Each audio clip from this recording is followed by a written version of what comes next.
First off, I want to start off by giving all praises to Yahweh, Ba'ashem, Yahweh Shai, Ba'ashem, Rekakwadash. Also want to give a double honors to the apostles and elders of Great Millstone who taught me this word. Also, and the brothers who teach with sincerity on down. Also want to give a salutation to the elect scattered across the four corners of the earth. All right. In this one, we're going to be getting into Leo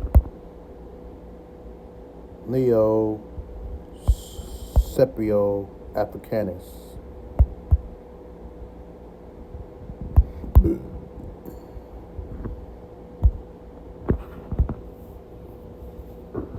All right, I'm gonna read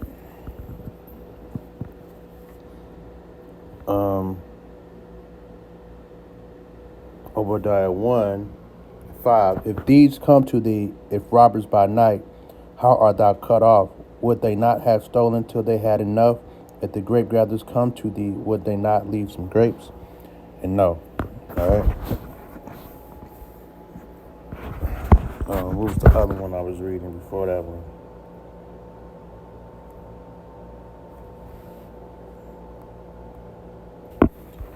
This is Daniel 7. Hold up. No, this is Psalms 49:11. Their inward thoughts is that their houses shall continue forever, and their dwelling places to all generations. They call their lands after their own names. All right, because Leo's Scipio africanus, he was a general for the Roman army who worked with, he took down Hannibal, which was a Jake, and he got famous for that. All right, so then he went and had war with the men. Let's just get it, because I'm still learning myself. All right, so let's get it. Because you see this right here, the land of Africa, before then it was called the land of Poop. That was the first name, but they keep changing names after war. But the original name was Poot. All right. So let's just go here.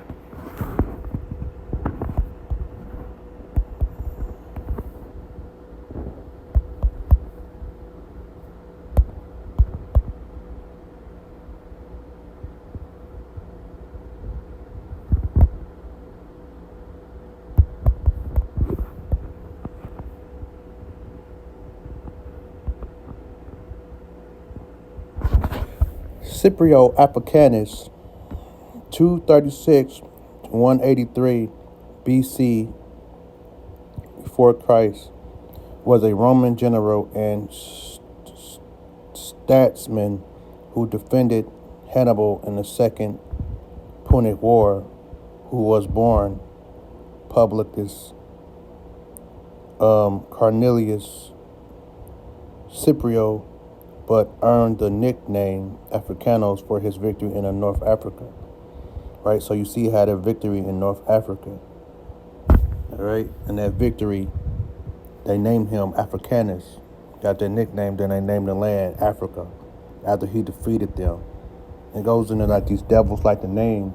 So all these people come and call themselves Africans, Americans, and all this, and that's not even a real thing in the scripture. It's just somebody calling yourself after another man's name, like an American. Is what we call ourselves Americans. That goes back to Americo Vespucia. So we're just calling ourselves after another man's name, but it has no lineage. It has no nothing meaningful behind it, because that's not who you are. Everybody's in the scriptures. All right, you got the heathen nations.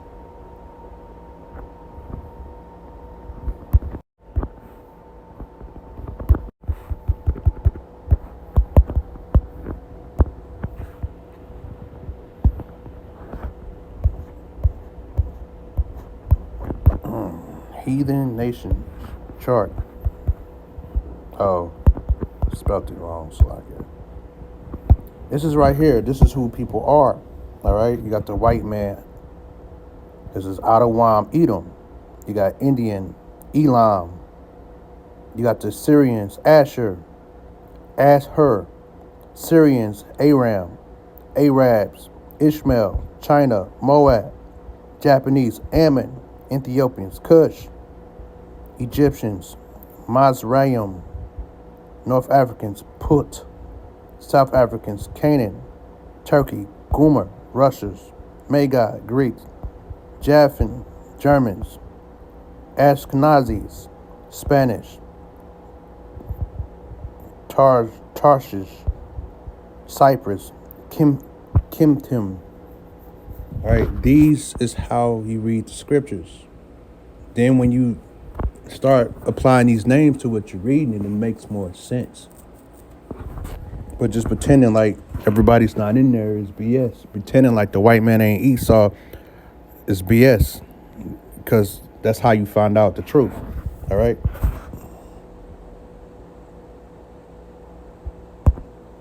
So it's just how we know who is who and who the judgment for that particular people is, who God likes and who he don't. Because then you got the 12 tribes of Israel, and you got these 12 nations. These 18 nations of heathens that God ain't dealing with. All right.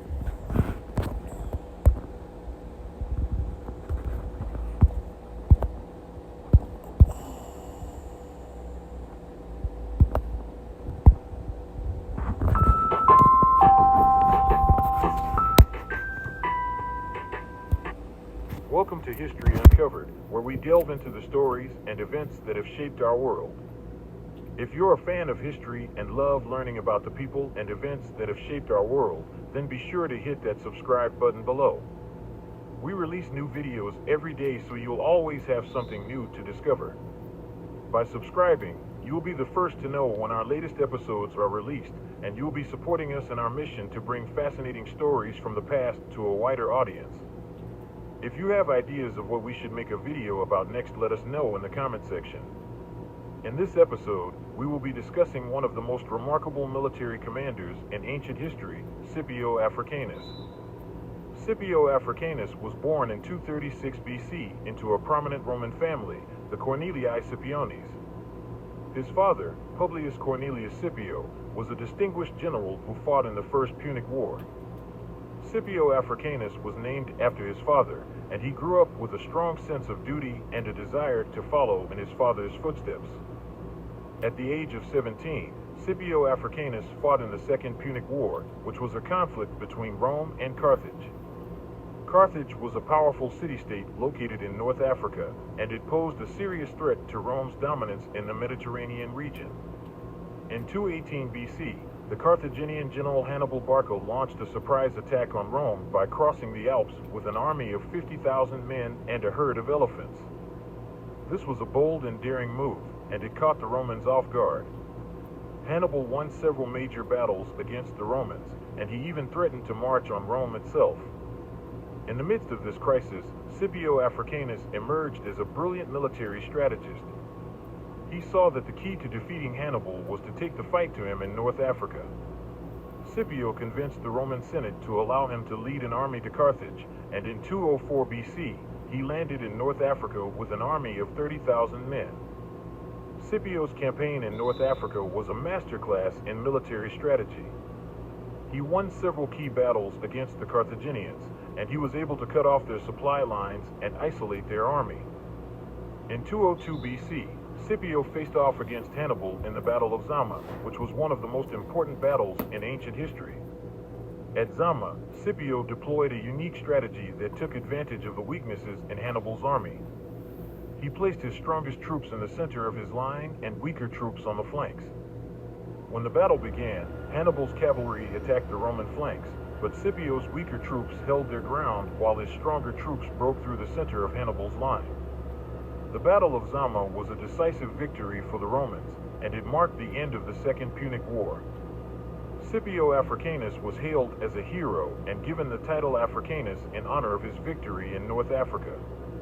The Battle of Ilipo was a pivotal engagement in the Second Punic War, fought between the Roman Republic and the Carthaginian Empire. In 206 BC, Scipio Africanus led an army of 25,000 men against a Carthaginian force led by Hasdrubal Barca, the younger brother of Hannibal Barca. The battle took place near the town of Ilipa in modern-day Spain, and it was one of the most significant Roman victories of the war. Scipio Africanus demonstrated his military genius by developing a strategy that exploited the weaknesses of the Carthaginian army. He split his forces into three groups, one of which was a decoy force that lured the Carthaginian cavalry away from the main battle. The Roman army then attacked the Carthaginian infantry in two waves, with the first wave led by the Roman legions and the second wave led by the Roman cavalry. The Carthaginians were caught off guard by this strategy and suffered heavy losses. Hasdrubal Barca was eventually forced to retreat, and the Roman army emerged victorious. The Battle of Ilipa was a turning point in the Second Punic War. It secured Roman control of much of Spain and weakened Carthaginian influence in the region.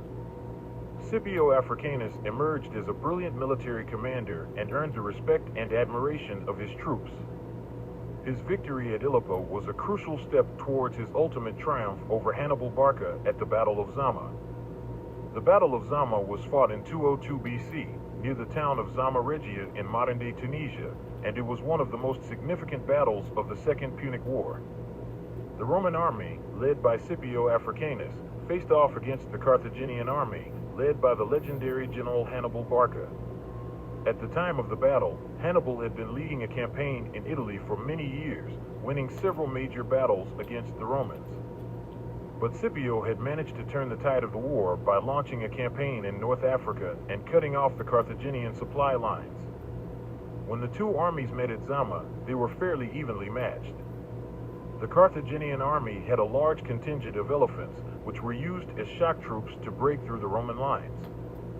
Scipio, however, had prepared for this by deploying his best troops in the center of his line and weaker troops on the flanks. As the battle began, Hannibal's cavalry attacked the Roman flanks, but the weaker troops held their ground while Scipio's stronger troops broke through the center of Hannibal's line. This caused chaos in the Carthaginian ranks, and Scipio was able to exploit this by sending in his reserve troops to attack from the rear. The Battle of Zama was a decisive victory for the Romans, and it effectively ended the Second Punic War. Hannibal fled the field and eventually went into exile, while Carthage was forced to pay a large indemnity to Rome and cede its territories in Spain. Scipio Africanus emerged as one of the most celebrated figures in Roman history, and he was given the honorary title Africanus in recognition of his victory. The Battle of Zama is remembered as one of the greatest military victories in Roman history, and it solidified Rome's dominance in the Mediterranean region. It was also a testament to Scipio Africanus' brilliance as a military commander and his ability to outmaneuver one of the greatest generals of all time, Hannibal Barca. But Scipio's legacy extends far beyond his military exploits. He was also a brilliant politician and statesman who played a key role in shaping the future of Rome. After the Second Punic War, Scipio was elected consul, and he worked tirelessly to promote Roman interests in the Mediterranean region. In 149 BC, Carthage was defeated by Rome in the Third Punic War, which had been sparked by a dispute over the terms of a treaty between the two powers. Scipio had been dead for over 30 years by this time, but his legacy as a military commander and statesman continued to shape Roman policy towards Carthage. After the fall of Carthage, the city was burned to the ground and its people were sold into slavery. This was a devastating blow to Carthaginian civilization and marked the end of one of the most powerful city-states in the ancient world. But Scipio's legacy is not without controversy. Some historians argue that he was a ruthless and ambitious politician who was willing to use any means necessary to achieve his goals. There are also questions about his personal life, as he was accused of adultery and other scandalous behavior. Despite these controversies, there is no denying that Scipio Africanus was one of the most remarkable figures in ancient history. His military genius and political savvy helped to shape the course of Roman history and cement Rome's place as a dominant power in the ancient world. Scipio Africanus died in 183 BC, but his legacy lived on. He was remembered as a hero and a symbol of Roman power, and his name was passed down through the generations as a symbol of military excellence and leadership. In conclusion, Scipio Africanus was one of the most important figures in ancient history. His military achievements and political prowess helped to shape the course of Roman history and cement Rome's place as a dominant power in the ancient world. Despite controversies surrounding his personal life and political ambitions, Scipio remains a legendary figure whose legacy continues to inspire admiration and awe. Thank you for watching this episode of History Uncovered. If you found this video informative and engaging, please like and subscribe to our channel for more fascinating stories from the past. And don't forget to ring the bell for notifications so that you never miss a new video. Until next time, keep exploring the stories and events that have shaped our world. NetCredit is here to say yes to a personal loan or line of credit, even when other lenders won't. Apply online in minutes and get funds deposited the next business day or sooner.